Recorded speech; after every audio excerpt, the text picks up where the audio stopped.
Hey guys, welcome. Today we're going to be washing the Mercedes. I'm going to get to it so that I can talk to you while I'm doing it. I'm going to dedicate this wash to Eddie Cologne because I'm using a whole bunch of Thor products, and I was literally just arguing with him about what is the best foam cannon, which is Griot's, by the way. So this is a new Thor wash mitt, super soft, very nice. Haven't used it yet, completely clean. It's got green flake in it. Looks a lot like the Rag Company one, but it's a little bit bigger, slightly different, so not quite the same. In this bucket here, I have Zvizzer. So that is Zvizzer all-round shampoo in there. And then in the foam cannons, I also have Zvizzer. So today it's raining. I'm not gonna start off rinsing the car off. We'll use some, this is the MTM foam cannon, which Eddie says is the best. We're gonna use this on the wheels. It's full of Brake Buster.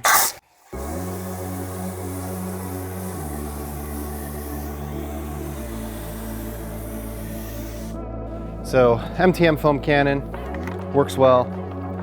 It's not as good. It just isn't, and that's okay. That's okay. It's okay to be third. So this is the MJJC foam cannon S. And this has Zvizzer Sour Shampoo in it. Now what's weird about sour shampoo and all around, and we're gonna test this out, is they say to only put 15 milliliters of soap into a cannon of this size.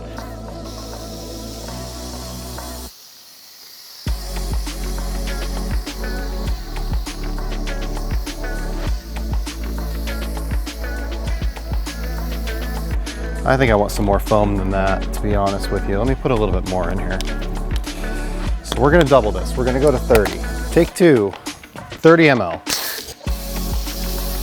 That's better, okay. Still a little runny, but this is a snow foam.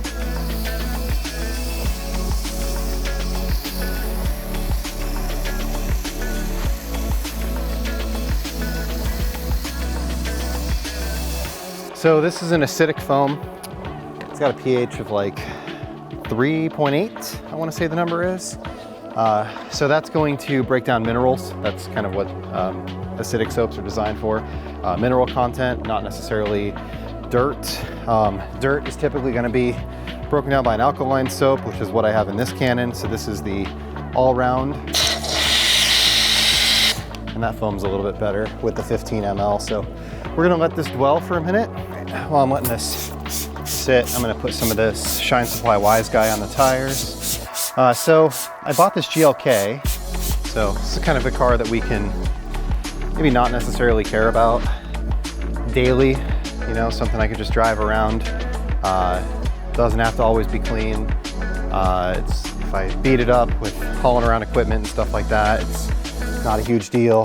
So it's like 14.5. Has 88,000 miles on it. I've had two of these before. I honestly think this is one of the best SUVs you can buy.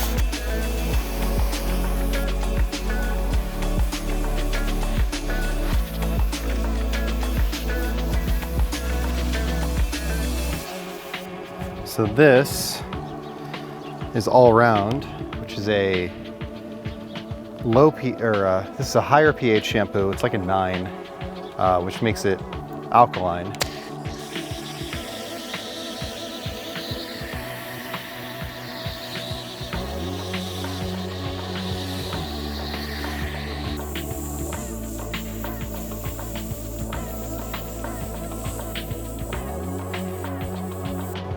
All right, that again is the recommended dilution, which is 15 milliliters to a full cannon.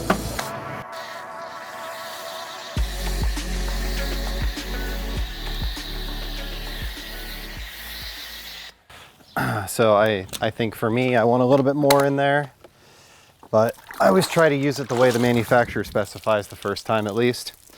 So pick this up, and I haven't talked about the why much on camera, but in my opinion, this is one of the best SUVs that you can buy right now in terms of value, and kind of elaborate on that as I'm going here. Basically,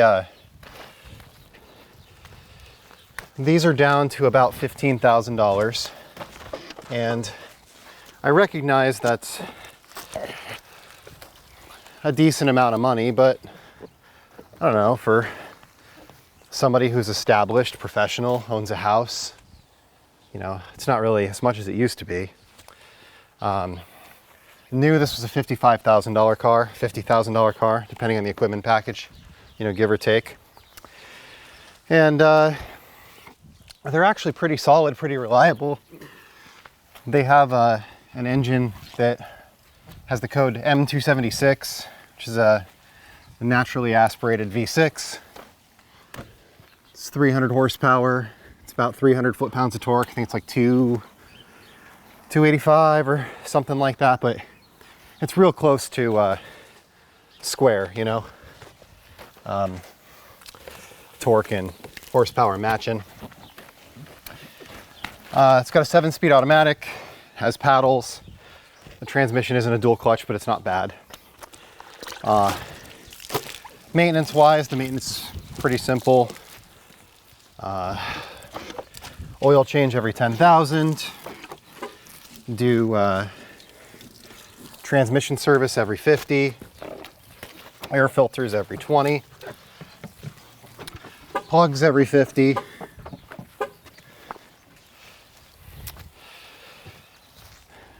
So pretty simple. This is all do-it-yourself maintenance, and you'll see me doing it myself here on the channel. And I've done it before.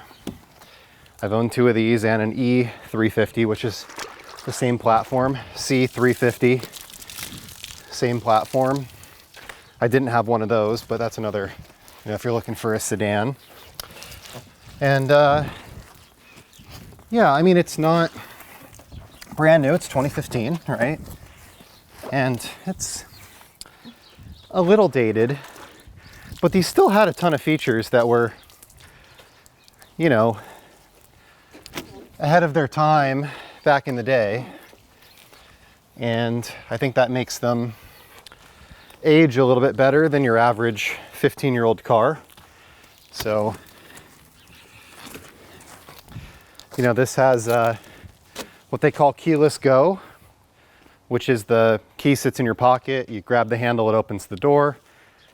Press the button on the dash to start the car, which we started seeing that in like 2012, 2013 on some mainstream brands, but it was kind of an option for everybody. So a lot of cars didn't have it until later.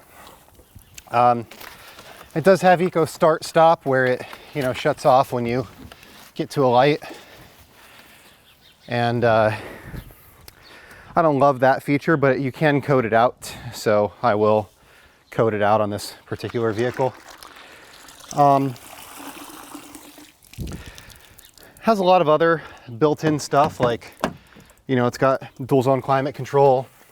It's got leather seats that are actually made from quality products and, you know, don't fall apart after 2 or 3 years. Like, they actually still look really good, especially the rear and passenger seats. This one had excellent service history most of its life. It was serviced at a Mercedes dealership, and the owner obviously liked the car. I'm the second owner. It's 9 years old. So, you know, they kept it, and when they were done, they traded in at a Mercedes dealership. So that tells me that they probably enjoyed their experience owning this vehicle enough that they had the brand loyalty to get another one. Has a lot of other cool things. Like, for example, most Mercedes, when you stop at a red light or in traffic, if you press and hold on the brake and then let go, it'll say hold on the screen, and it'll just hold you there until you tap the gas. So you don't have to sit on the brake while you're sitting at a light, and your tail lights stay on and all of that, but your foot is off of the car or off of the brake. It has something called easy entrance. So when you get out of the car, the steering wheel moves up and out of the way. When you get in the car, the steering wheel moves down and out of the way. It has memory seats, you know, driver 1, driver 2, that move the mirrors and the seats and the steering wheel all into position. So really the only thing it doesn't move is the rear view mirror. So what I found is that my position 1 and Jessica's position 2, she's higher than me, but we don't actually have to move our rear view mirror. Everything else moves around us and we're able to make it so those two match. This has some other things I don't necessarily care about, like the panoramic sunroof. It has built-in navigation. We'll do a CarPlay retrofit in this. It doesn't have CarPlay because that didn't really come out until like 2018, 2019. But we can retrofit it in here. And it has navigation, but it also has an SD card reader that you can stick an SD card in and play. I could plug my phone in, you know, and listen to it like an iPod. It treats it like an iPod. It has a hard drive in it, so it also has a CD player. But you can put a bunch of CDs in it and you can record the data to the hard drive. So then you can just play whatever you want to off of the hard drive. It's like a 30 gig hard drive, which is actually a ton of music. So I don't know, there's a lot of things that were kind of like ahead of their time, and therefore I feel like this is kind of held up.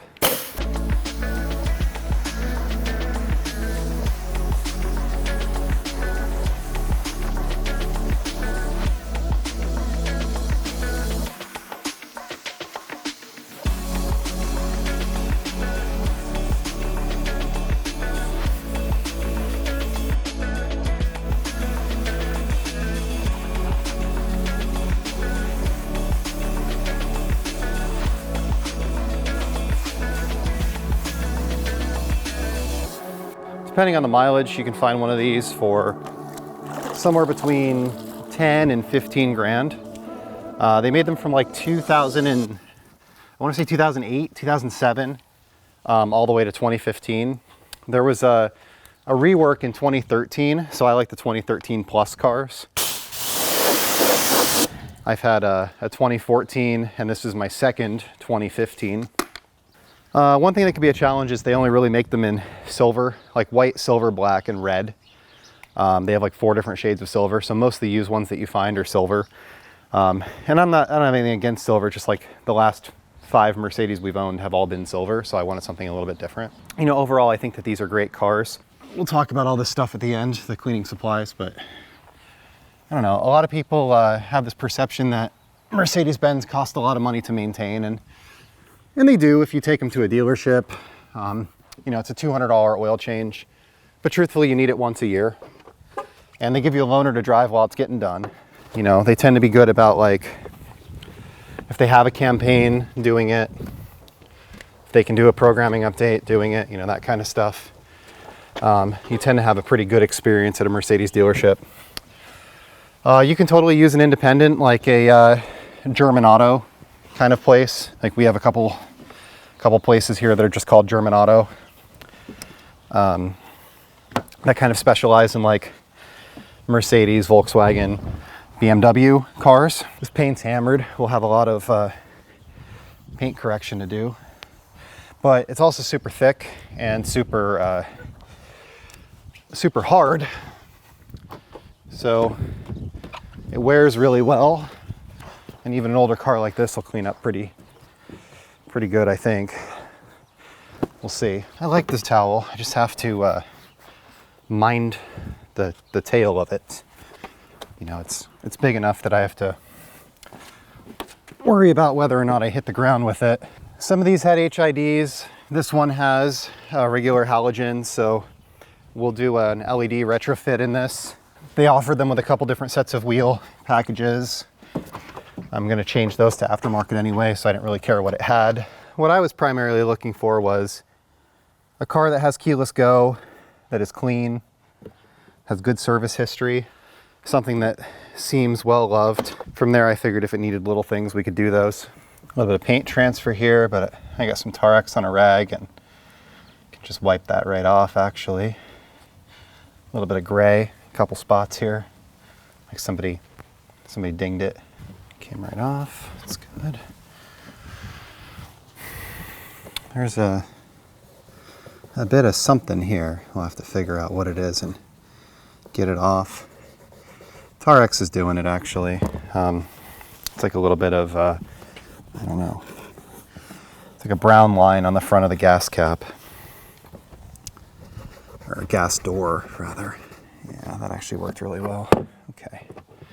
Then, like, the gas cap locks. So like when you have the car locked, you can't open it up. Now you can. It's like a pin that actually comes out and physically locks into this, so like people can't steal your fuel. I don't know, there's just lots of cool stuff. There's a power inverter built into the back, has a actual spare tire. Power lift gate, which is fairly normal. But you can stop it and you can adjust the height that it opens up to, which is cool. Some cars you can't do that, and that can be a bummer when you have a garage with lower ceilings. Their gutter systems are well designed. And yeah, you could say like all these fancy features fail, but honestly, Mercedes-Benz builds these cars really well. So like under here, here's a spare tire well. Like here's something stupid. This false floor has a hook. It just hooks there, right? Under here, there's a full-size spare. It's a space saver spare, but basically it inflates and it gets a lot taller. So it's not really a full size, I guess. Jack and a compressor and gloves and like things to change your tire. There's a first aid kit. These all have first aid kits in them. This actually has a second battery back here. So there's a large one under the hood and a little tiny one back here. And that tiny one is used for the Eco Start Stop system. So it runs the accessories while the car is, shut down, so that your battery under your hood is the only thing that has to start your car, and it doesn't like reset your radio, or your accessories don't have low power for any length of time. This has the base audio system, which actually sounds pretty good. We're gonna put an aftermarket system in it, and I'll walk you through that. That'll be a later video. There's a power inverter right here, 150 watt AC. So, it's like 1.25 amps. Other random stuff like tonneau cover, just kind of all the nice things you would expect to have. Obviously seats fold forward, but they fold flat. So the entire loading bay is incredibly flat all the way to the front. And then obviously like you can pop this out.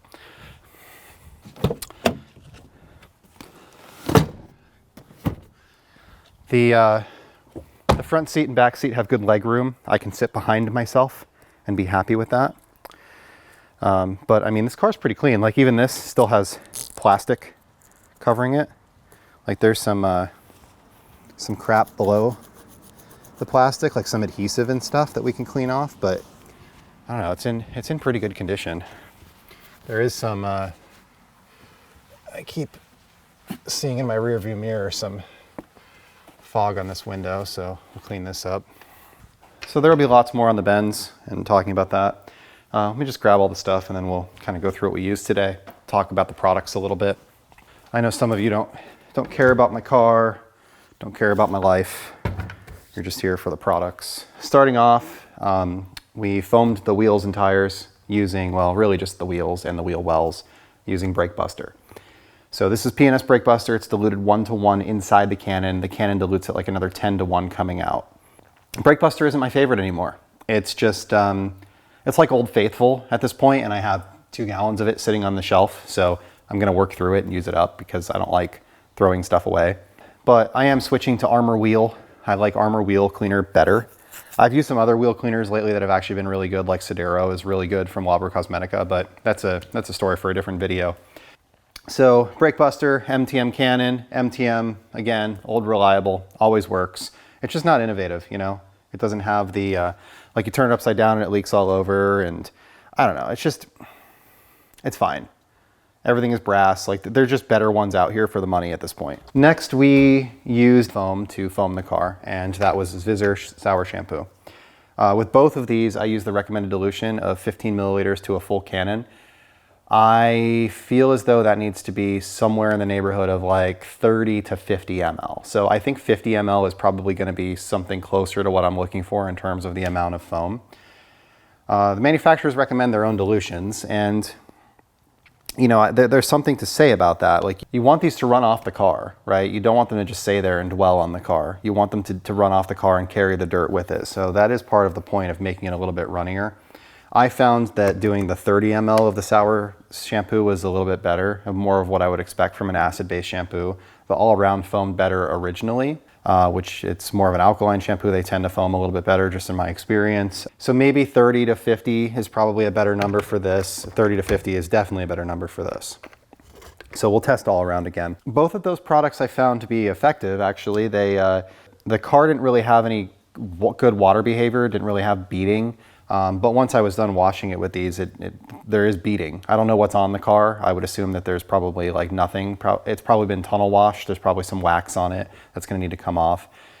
There's a lot of oxidation on the car. You know, it did bring back the water beading behavior, which typically, you know, this will unclog a coating and remove a lot of the mineral deposits that do tend to clog up a ceramic coating.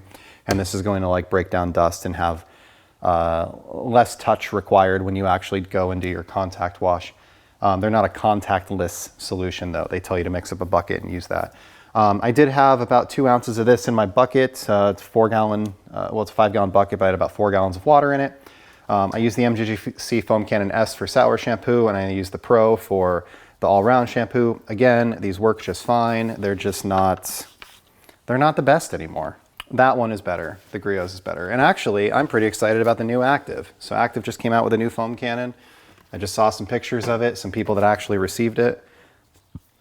Looks really cool. Stainless head. It looks like it's got a valve to keep it from leaking all over. It's got large mouth, good threads. Pretty excited to actually get my hands on that and try it. Maybe that will unseat the Griot's garage as my favorite. Who knows? But that'll come in a future video. What else? We dried the car off. I like the material. I like the thickness. I like the GSM count. I think that it's a little too large for somebody like me who's just washing a car or 2 cars or something along those lines. It's big. So like if you were a detailer and you wanted something that you could use all day and it was going to like let you wash and dry several cars, I think that it's fantastic for you. I'd like just a smaller section of the same towel, maybe a quarter of it, like a 16 by 24. I think they're working on something like that, a mini version of it. The towel overall, the quality is great. I do like using it. I have a tendency to like dry one-handed and then like I smack the ground with a corner or something, and I feel like I have to be a little bit too careful with a towel that's that large. The mitt, the wash mitt, I didn't really talk about that, but the wash mitt was excellent. It's very similar like in feel to like the Microfiber Madness Incredipad I, which I really like the Incredipad. I use it all the time. So yeah, I mean, I think that that's definitely a winner. It's really inexpensive. That's like $7.50, which is really inexpensive for a mitt slash pad of that quality. Now it is a pad, but I'm just saying like in general, for something of that quality, you typically are gonna pay a lot more than that. So I think that that's a real winner. I've used their other towels here and there off camera. I'll do a whole video on just their towels. And like, I'm not the towel guy, but I use them all day, every day. So I have not had a bad experience with any of their towels. My favorite of their towels is what they call the Mr. Twister. That is my favorite towel.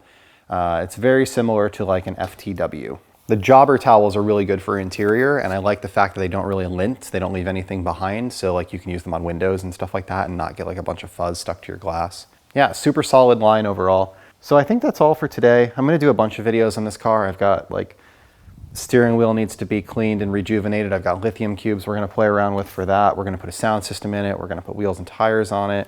None of this isn't gonna happen like tomorrow. CarPlay retrofit. But over the next couple months, we'll say probably the next 4 to 6 months, I wanna just kind of get the car dialed in and then just drive it and enjoy it and have it be, you know, something I don't really have to worry about. So I have some plans for it. Some of it we'll talk about, some of it might just be a surprise for the camera. But yeah, immediate things. I'm probably gonna do CarPlay first because it really sucks not having it, honestly, after getting so used to it, and all of our other cars have it. And then I'm gonna get the front windows retinted and get the windshield tinted because the front windows are like, they have like a purplish hue to them, like the tint is failing. So, and they're all scratched up and stuff too. So I'm just gonna take them off and I'll have them redone. And then yeah, we'll kind of go from there. We'll spend a little bit of time with this and we'll make it into a fun car. But I'm telling you guys, like, there was this period where Mercedes-Benz, and we'll say like 2010 through 2015, because really in 2016, that's when they started doing all of the turbocharged cars, right? And they had turbos before that. I'm not saying that they didn't, but like A standard car for them in 2014, 2015 was like a C350, an ML350, a GLK350, an E350. And these are cars that were everywhere, that they sold tons of, right? And these were cars that were $45,000, $50,000, $60,000 brand new, depending on what they were. I think my E350 that I had was like, I want to say it was like 60, 65 brand new when I got that car. But it's a 3.5 liter V6. It's over 300 horsepower. It has right around 300 foot-pounds of torque. They're rear-wheel drive cars. They are available in four-wheel drive as well with 4MATIC. This one is a rear-wheel drive car. They have good torque and good towing capacity. So like you can tow a trailer with this easily, and like it doesn't even feel like it's back there because it has the two things that you need to tow successfully. One, it weighs a lot, and two, it has a lot of torque. It's got a 7-speed automatic, which isn't a bad transmission. It's very reliable, well known as having, good reliability. Automatic wipers, automatic headlights, hill hold, panoramic sunroof, keyless go, push to start, heated seats. Like a lot of these cars were pretty loaded from the factory and had a lot of factory options. They're built really, really well, honestly. I wouldn't sleep on these. In 2016, they switched over. Went from a GLK350 to being a GLC300. The C-Class went from a C350 to a C300. All of those 300 cars are a 4-cylinder turbo, which is not a bad platform. There's actually a 300 car sitting behind the camera. We have an SLC 300, a 2020. But a turbocharged car is going to have more maintenance requirements than an NA car. Like it just is. There's more parts, there's more things that move, there's more things that require service. It's just a fairly normal thing. Also, this car is a lot better to drive than the GLC 300. And I've spent a lot of time with both of them.